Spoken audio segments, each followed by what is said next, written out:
you're going to be a lot better off using an existing franchise as a base. Go watch Saiga's original video. It makes a lot of good points. There is a strange anti-fan game movement that has cropped up out of the anti-piracy movement, and they claim that fan games are unethical and low quality. First of all, no, they're not all low quality. AM2R might be the best Metroid game I've ever played. And as for unethical, that's kind of a stretch, because a lot of budding developers get their start with fan games. I'm going to say the example everyone knows. Toby Fox, creator of Undertale, started hacking Earthbound. And Milton Guasti, the person who made AM2R, now designs Ori and the Blind Forest.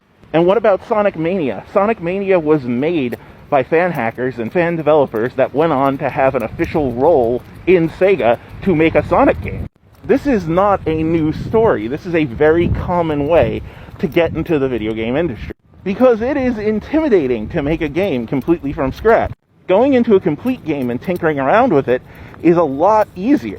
It gives you a handle of how logic works, about how graphics work. Not to mention, it gives you a handle on stuff like storytelling. Think of it like building a computer. Most people don't start building their computer from scratch. Most people start buying a pre-made computer and upgrading it. They'll take it apart, they'll tinker with it, they'll add more RAM, replace the graphics card, stuff like that. And eventually they're like, oh, this isn't so hard, I'm going to try to build my own. It's the same thing with game design. Fooling around with a game that's already complete can teach you how to make your own. And again, this isn't new. This is something we've been doing since the early days of computers, before the NES. Software developers would exchange their software on disks for people to see how they were coded and take them apart and make new software of their own. The code for games was printed in magazines, like the full programming language, full BASIC. And you were expected to type that code into your computer and make whatever alterations you wanted. This is why I say we need to rethink our copyright law. Because it's knee-jerk attitudes like this that threaten what is basically a central pillar of our game development culture. These are not fringe cases. This is an experience that is needed for a large portion of the game development world.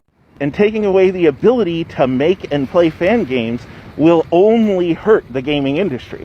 Eventually we have to ask, what genuine good are we willing to give up on this altar of a fear of piracy? And I don't think we would have been better off without Undertale or Ori and the Blind Forest or Sonic Mania.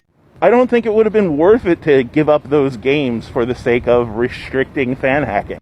I want to see young artists play around with stuff that they care about. I want to see young game developers follow their inspirations.